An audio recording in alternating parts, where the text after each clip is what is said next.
अस्सलाम वालेकुम, मैं हूं महमूद सादिक और आप देख रहे हैं मेरा यूट्यूब चैनल। आपने शायद ये खबर सुनी होगी कि रूस ने फ़ज़ाई हमलों का दिफा करने वाले जदीद तरीन S-400 जो मिसाइल डिफेंस सिस्टम है, इसकी फ़राहमी इंडिया को शुरू कर दी है।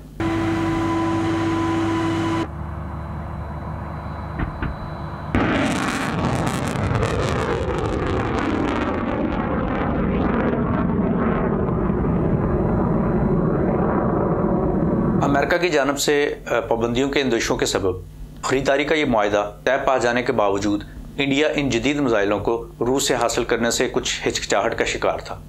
ये S-400 सिस्टम जो है ये दुनिया का सबसे अच्छा यानी दी बेस्ट सिस्टम माना जाता है। इवन ये जो अमेरिका का पैट्रियट सिस्टम है उससे भी बेहतर कहा जाता है इसे। और चाइना ने रूस से ये ख़रीदा है और टर्की ने ऑलरेडी से रूस से ख़रीदा है।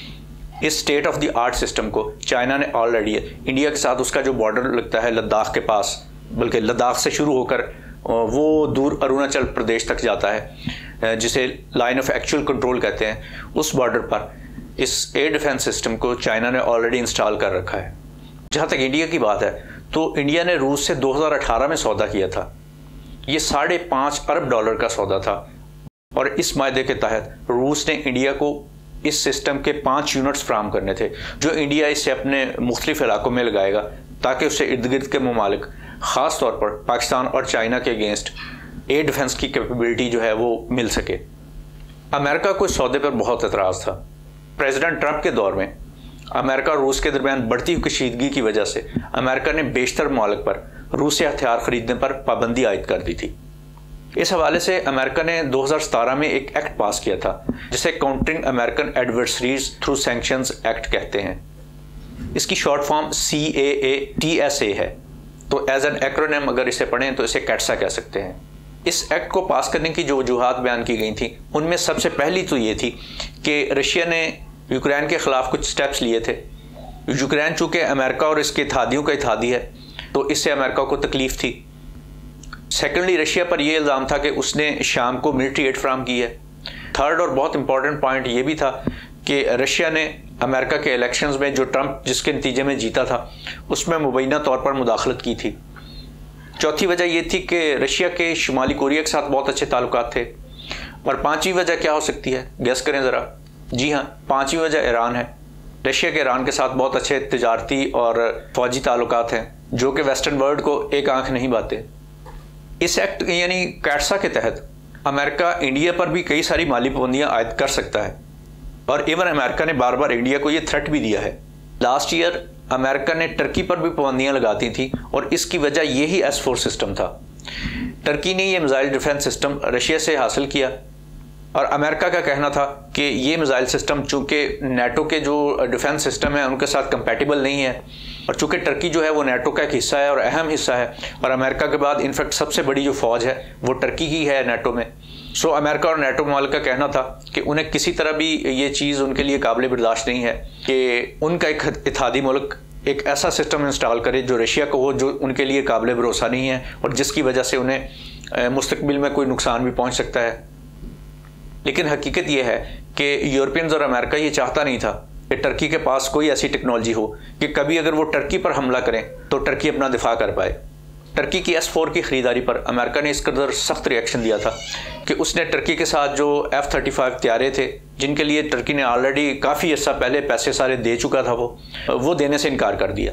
इसके अलावा कई सारे मिलिट्री हार्डवेयर जो हैं वो अमेरिका से टर्की की फर्म्स ख़रीदती थी, उन पर भी पाबंदी लग गई। अच्छा, इस S-400 का पिछला जो वर्जन था वो S-300 था। यूनान जो कि टर्की का मुखालिफ है लेकिन नेटो का वो भी एक मेंबर कंट्री है, उसके पास वो S-300 सिस्टम है लेकिन उसने डायरेक्टली रशिया से वो परचेज़ नहीं किया था। चूँकि इनडायरेक्टली परचेज़ किया था इसलिए अमेरिका ने यूनान पर कोई पाबंदी नहीं लगाई।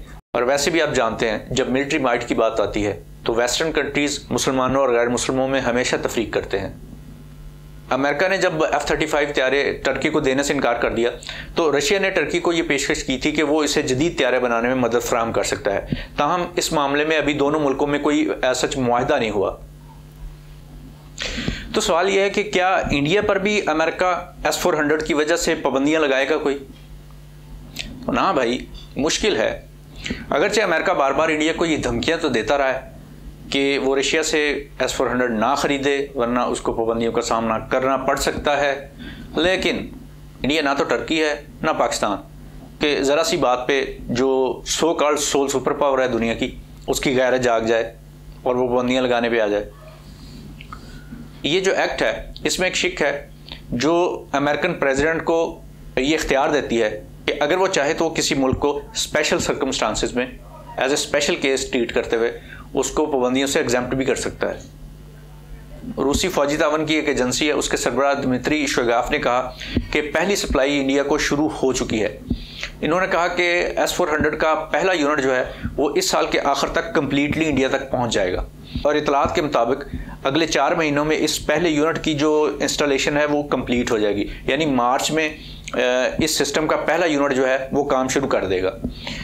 और मोस्ट प्रोबेबली इंडिया इस पहले यूनिट को कहीं ना कहीं लद्दाख के पास लगाएगा, ताकि वो बैक वक्त कश्मीर और लद्दाख को जो है एयर कवर प्रोवाइड कर सके और यहाँ से चाइना के काफ़ी सारे एरिए और तकरीबन पूरे पाकिस्तान पे नज़र रख सके।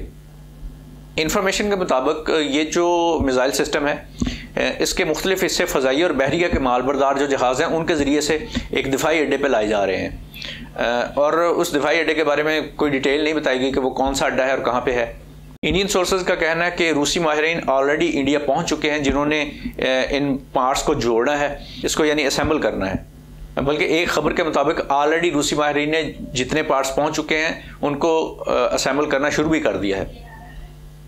ये S-400 कितना जदीद और कितना मौसर है, इसका अंदाज़ा आप इस बात से लगा लें कि ये निज़ाम फ़ज़ा से किए जाने वाले आलमोस्ट सभी हमलों, यानी चाहे वो ड्रोन से करें, मिसाइल से करें, आप जंगी जहाज़ भेजें, उन सब हमलों को रोकने की ये सलाहियत रखता है।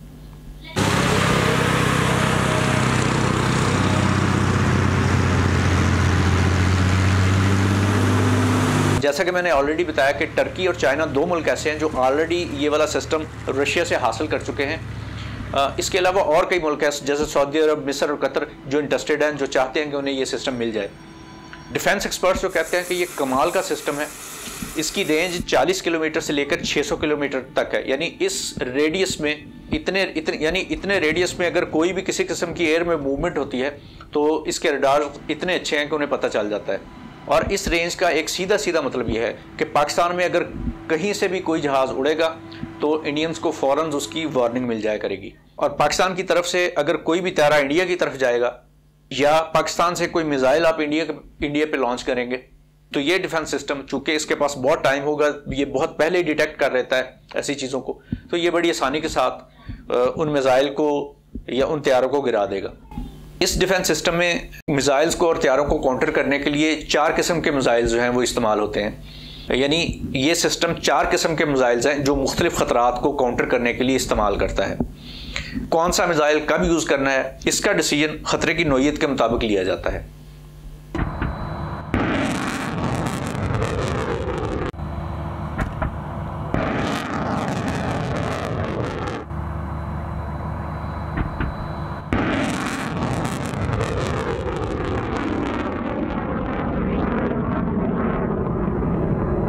तवील फासले तक निगरानी के लिए रडार जो है इसका S-400 का वो हर चीज़ पर नज़र रखता है और कमांड व्हीकल तक मालूमात फराहम करता है। ये कमांड व्हीकल एक ऐसी चलती फिरती मशीन होती है, ऐसा चलता फिरता ट्रक कह लें, जिस पर वो सिस्टम नस्ब होते हैं जहाँ से इसके मुख्तलिफ जो पार्ट्स हैं इस पूरे सिस्टम के उनको कंट्रोल किया जाता है, कमांड किया जाता है।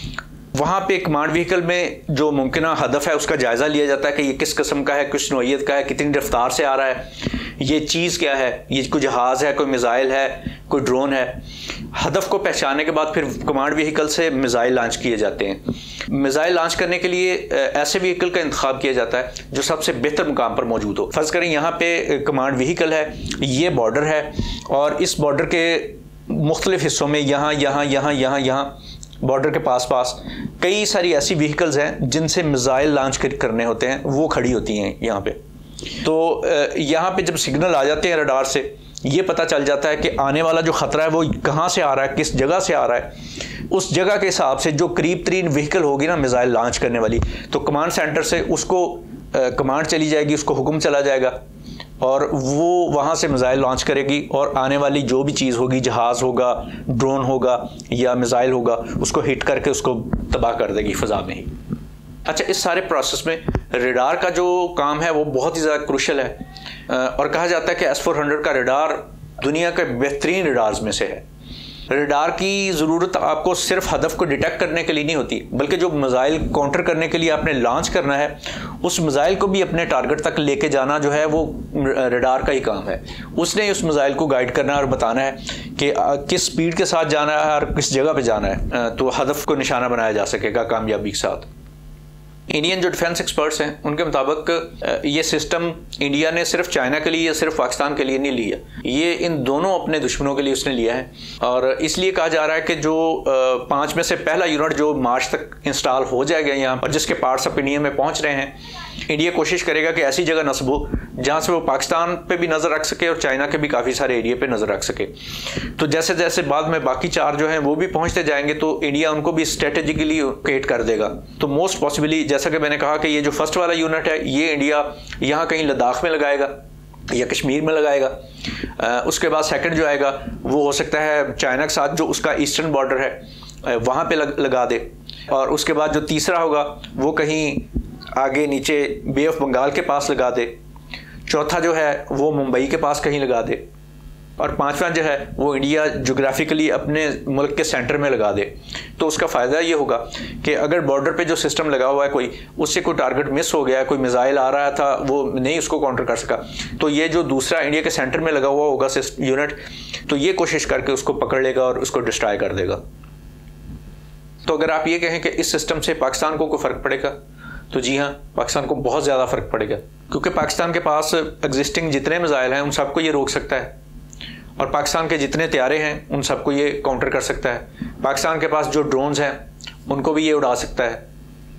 लेकिन अगर चाइना की बात करें कि क्या ये चाइना के ख़िलाफ़ भी उतना ही मौसर होगा, तो इसका जवाब देना बड़ा मुश्किल है। उसकी वजह यह है कि चाइना के पास एक तो हथियार हैं बहुत ज़्यादा तादाद में, तो एक तो ये है कि किसी बड़ी जंग के दौरान इस तरह से भी इसको नकारा कर सकता है कि वो बैक वक्त मिसाइल चला ही इतनी तादाद में दे कि उन सबको ये सिस्टम काउंटर कर ही ना पाए।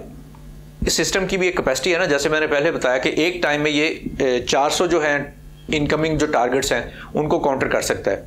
लेकिन फ़र्ज़ करें एक एरिया में जहाँ पे एक यूनिट लगा हुआ है वहाँ पे 1000 चला दिए जाएँ एक ही वक्त में, तो फिर जाहिर है बाकी 600 जो हैं उनको तो ये नहीं पकड़ पाएगा। वो जो पैलेस्टाइन में पिछली इजराइल की और हमास की फ़ाइट हुई थी उसमें हमने देखा था कि इजराइल का जो एयर डिफेंस सिस्टम है जिसे डोम कहते हैं, जो काफ़ी अच्छा है वैसे, वो उस वक्त फेल हो गया जब जो पैलेस्टीनियंस थे, जो हमास वाले थे, जब उन्होंने छोटे छोटे जो रॉकेट्स थे वो बहुत ज़्यादा तादाद में इजराइल पे फेंकने शुरू कर दिए।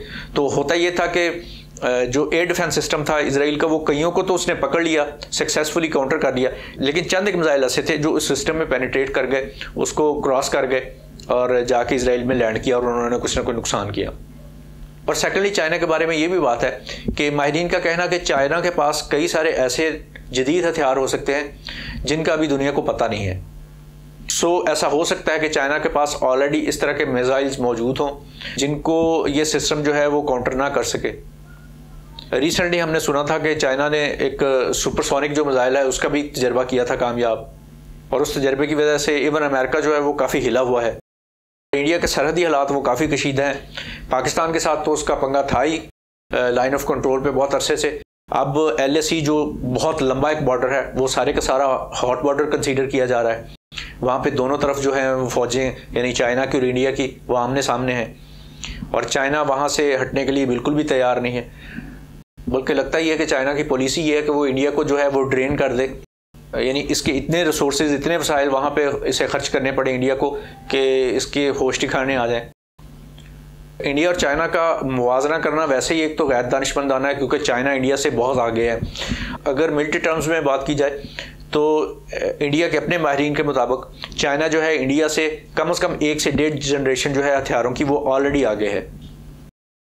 और इसी वजह से इंडिया के बाज़ मुबसरीन हैं वो कह रहे हैं कि एक हथियार से उम्मीद मत लगाएं और अपने डिफेंस कैपेबिलिटी के साथ साथ अपनी ऑफेंस की जो कैपेबिलिटी है उसको भी मजबूत करें।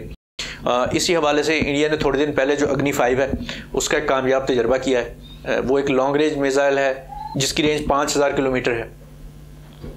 इस मिसाइल से इंडिया जो है वो पूरे का पूरा चाइना उस तक उसकी एक्सेस हो जाएगी, और इसके साथ साथ यूरोप के कुछ इलाकों तक, यानी इतनी दूर तक वो जो मिसाइल है उसकी मार करता है वो।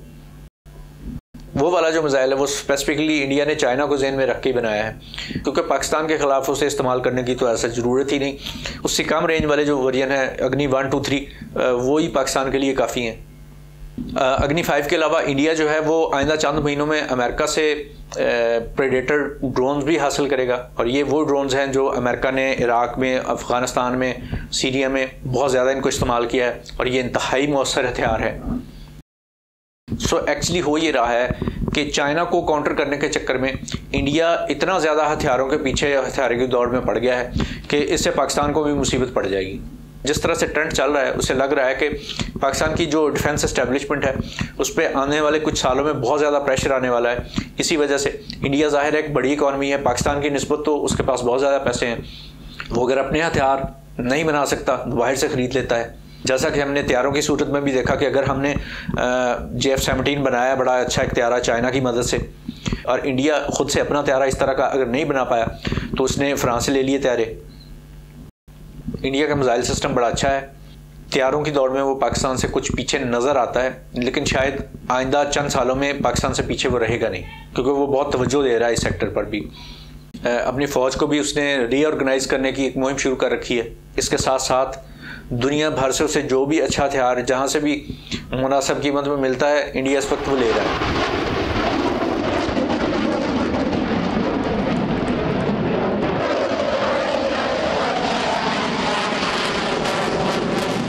तो ये थी S-400 के हवाले से रिपोर्ट। आइंदा भी पाकिस्तान इंडिया के दिफा के हवाले से कोई अहम डेवलपमेंट होगी तो ज़रूर आपके साथ शेयर करूँगा।